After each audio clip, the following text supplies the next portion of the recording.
Hello guys, अस्सलाम वालेकुम। My name is Adil Hussain और आज का जो हमारा टॉपिक है वो हम टर्बो सी पे काम करेंगे। और आज हम सी लैंग्वेज और सी प्लस प्लस को दोनों को डीपली और एक गहराई से पढ़ेंगे और उनको डिफ़ाइन करने की कोशिश करेंगे। उसके अंदर जो हेडर फाइल्स होती हैं और उनको मज़ीद हम एक्सप्लेन करेंगे। ठीक है, तो अब मैं स्टार्ट करता हूँ। ठीक है, सबसे पहले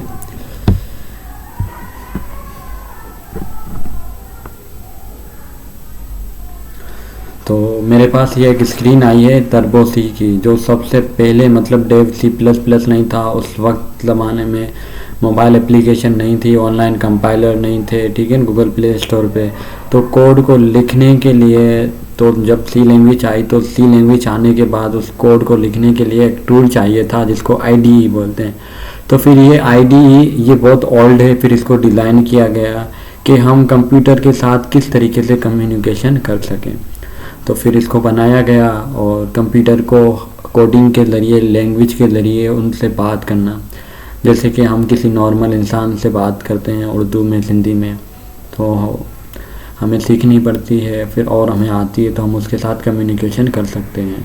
तो फिर कंप्यूटर के साथ कम्युनिकेशन करने के लिए आपको दो चीज़ों की नीड होती है। एक आपको लैंग्वेज चाहिए होती है और दूसरा एक आईडीई चाहिए होता है, एडिटर। ठीक है, तो बस ये मेरा लेक्चर यहीं तक था। अब हम स्टार्ट करते हैं आगे। तो यहाँ पे हम जाएंगे फाइल में। ये टर्बो सी आप देख लें, इसका ये मेन स्क्रीन है। फिर मैं यहाँ पे जाऊँगा न्यू पे। तो अब यहाँ पे मेरी ये एडिटर मेरा ये ओपन हो गया है। और अभी आप यहाँ पे देख रहे हैं कि मैं हाईलाइट भी कर रहा हूँ, नो नेम लिखा हुआ है .cpp। cpp का मतलब है सी प्लस प्लस और नो नेम का मतलब कि ये फ़ाइल किसी नाम से अभी मैंने सेव नहीं की है। ठीक है, तो अब सबसे पहले मैं कोडिंग स्टार्ट करता हूँ। तो जो नए हैं और ये सबके लिए है, तो हैश इंक्लूड। अच्छा, दूसरी बात ये कि ये जो टर्बो सी है ये अभी तक जो यूनिवर्सिटीज़ हैं बड़ी बड़ी या छोटी, गवर्नमेंट या प्राइवेट, सब ये उस पर काम करवाती हैं। सब पहले इस पर आते हैं, उसके बाद दूसरे सॉफ्टवेयर टूल यूज़ करते हैं। तो हैश इंक्लूड INCLUD और stdio डॉट एच का मतलब ये है कि ये एक्सटेंशन है हेडर फाइल की। अब ये हैश इंक्लूड क्या है इसके बारे में मैं इतना बताऊंगा कि ये एक हेडर फाइल है। हेडर फाइल भी इसको बोलते हैं और लाइब्रेरी भी बोलते हैं, एज अ लाइब्रेरी। ठीक है, अब इसके बाद हम एक कोड लिखते हैं इंट मैन।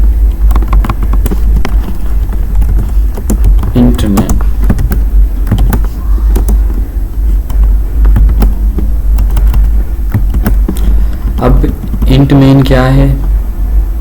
इंट मैन के बारे में मैं डिफाइन करना चाहता हूँ कि ये एक बिल्ट इन फंक्शन है। क्या है ये? एक बिल्ट इन फंक्शन है और इसको दिमाग, ब्रेन कहते हैं। ठीक है, ये एक दिमाग है और ये एक ब्रेन है। मतलब कि देखिए, आपका दिमाग है ना, वो सब चीज़ों को कंट्रोल करता है, आपके पूरे जिस्म को। अगर आपके पास दिमाग ना हो तो आप किसी काम की नहीं है। ठीक है, और लाजमी है दिमाग आप सबके पास होना चाहिए। तो अब बात इसको नोट करें कि इंट मैन एक बिल्ट इन फंक्शन है। दूसरी ज़बान में इसको मैं समझाने के लिए आप लोगों को इसको एक नाम मैंने दिया है ब्रेन का, दिमाग का। दिमाग सब चीज़ों को कंट्रोल करता है। ठीक है, आँखें हो, माउथ हो, हमारे हाथ हैं, हर चीज़ को हम जो सोचते हैं, जो भी चीज़ें हैं, किसी से बात करते हैं, हर चीज़ को दिमाग कंट्रोल करता है।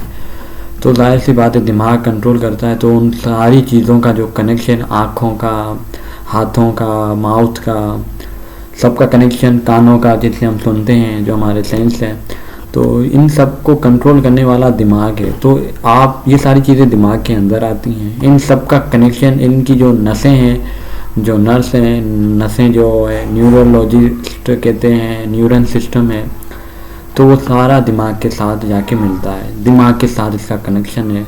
तो यही बात मैं यहाँ पे समझाना चाहता हूँ कि भाई देखें, ये जो इंट मैन है ये एक दिमाग है और हमें जो काम करना है इन दो ब्रैकेट के बीच में काम करना है। ठीक है, एक सेकेंड, इन दो ब्रैकेट के बीच में काम करना है। कौन सा?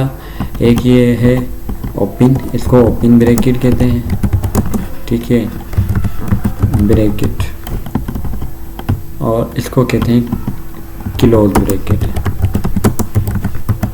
ठीक है। तो अब क्या है कि इसको ओपन और इसको क्लोज कहते हैं। हम जितना भी कोड लिखेंगे वो इन दो ब्रैकेट के बीच में लिखेंगे, चाहे हम 10,000 लाइनों का कोड लिखें, चाहे हम 20,000 लाइनों का कोड लिखें, तो जितना भी कोड लिखेंगे वो इन दोनों के इन ब्रैकेट के बीच में लिखेंगे।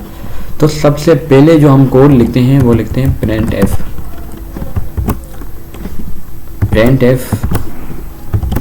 प्रिंट एफ क्या है इसके बारे में मैं अभी आपको बताता हूँ। हेलो, प्रिंट एफ की मीनिंग ये है कि किसी भी चीज़ को डिस्प्ले करवाना,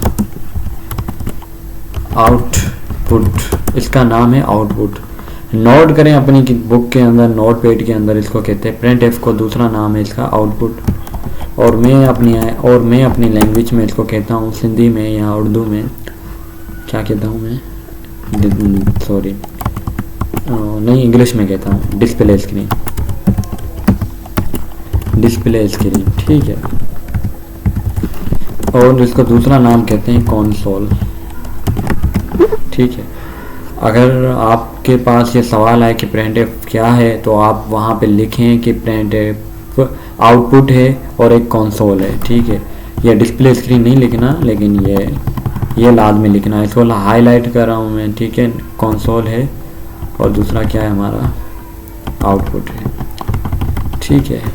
अच्छा, अब ये अगर आपसे पूछा जाए कि ये प्रिंट एफ कहाँ से आ रहा है, तो आपको इसके बारे में बताना है कि ये जो STD लिखा हुआ है, S उसके बाद D लिखा हुआ है, फिर D इसको छोड़ दें, इसको आप इग्नोर करें। ये यहाँ पे जो O लिखा हुआ है ये प्रिंट एफ है। O मतलब प्रिंट एफ लिखें अपनी बुक के अंदर, बुक के अंदर नोट करें, किसी भी चीज़ के अंदर रट्टा लगाएं, कुछ भी करें, प्रिंट एफ क्या है, आउटपुट है। अगर आपसे पूछे प्रिंट एफ क्या क्या आउटपुट है, अगर आपसे कोई पूछे कि ये ओ क्या क्यों लिखा हुआ है, STDIO क्यों लिखा हुआ है, तो आप उसको बताएं कि सर ये ओ जो लिखा हुआ है ये प्रिंट एफ है। अगर आपसे पूछे कि ये आई क्या है, तो ये भी आई का मतलब है इनपुट। आई क्या है, इनपुट। आई मीन इनपुट, ठीक है। I mean input, O mean output और कंसोल। अच्छा, फॉर एग्जाम्पल इनपुट क्या है, आउटपुट क्या है, इसके बारे में मैं अभी डिफाइन करता हूँ कि देखें, मुझे फॉर एग्जाम्पल इसका एग्जाम्पल इस तरीके से है कि अगर मुझे किसी से पैसे चाहिए, मैं किसी दोस्त को बोलूँ कि यार मुझे 5 रुपये चाहिए आपसे, तो मैं जो उससे ले रहा हूँ ये इनपुट है। किसी से कोई चीज़ मांगना इनपुट कहलाती है। नोट करें अपनी बुक के अंदर, किसी से कुछ मांगना उसको इनपुट कहते हैं। आउटपुट क्या, उसने मुझे 5 रुपये दे दिए, मैंने अपने दोस्त से मांगे 5 रुपये, मैंने इनपुट लिया दोस्त से, मेरे पास 5 रुपये। अब उन 5 रुपये को जब मैंने अपने हाथों में लिया और मैंने देखा अच्छा ये मेरे पास 5 रुपये, ये जो मैंने अपनी आँखों से देखा है, जो मुझे दिखाई दे रहे, ये आउटपुट है। क्या है, आउटपुट है। इनपुट मतलब कि लेना किसी से, आउटपुट मतलब दिखाना, देखना, ऐसे समझे, ठीक है। मैंने किसी दोस्त से 5 रुपये लिए, फिर मैं आपको एग्जांपल दे के समझा रहा हूँ। मैंने किसी से 5 रुपये लिए हैं दोस्त से, उसने मुझे अपनी जेब से निकाल के दिए हैं, तो ये इनपुट हुआ। कहीं से भी निकाल के दे उसने मुझे दिए हैं, तो ये इनपुट हुआ। 5 रुपये मेरे हाथ में आ गए, मैंने अपने हाथों में जब 5 रुपये देखे तो मुझे ये रियलाइज़ हुआ कि ये आउटपुट है और मैं इसको देख रहा हूँ। यो आउटपुट मतलब डिस्प्ले स्क्रीन, जो मैं अपनी आँखों से देख सकूँ। समझ गए आप? तो ये एक हेडर फाइल है। अच्छा, अब इस प्रोग्राम को मैं जब रन करूँगा तो आप इस प्रोग्राम को, अब आप सबका टास्क ये है कि इस प्रोग्राम को यहाँ से एक सेकेंड, एक पता नहीं मैं एक कैसी जगह पे बैठा हुआ हूँ, वहाँ पे कोई ना कोई आ जाता है, कोई कुछ ना कुछ बेचने के लिए, ठीक है। तो अब इग्नोर करें आप इन चीज़ों को। अब ये देखें, इस चीज़ को आप 10 दफ़ा 20 दफ़ा अपनी नोटबुक के अंदर नोट करें, इसको लिखें, आपके लिए आसानी होगी। अच्छा, फिर मैं आपको दूसरी चीज़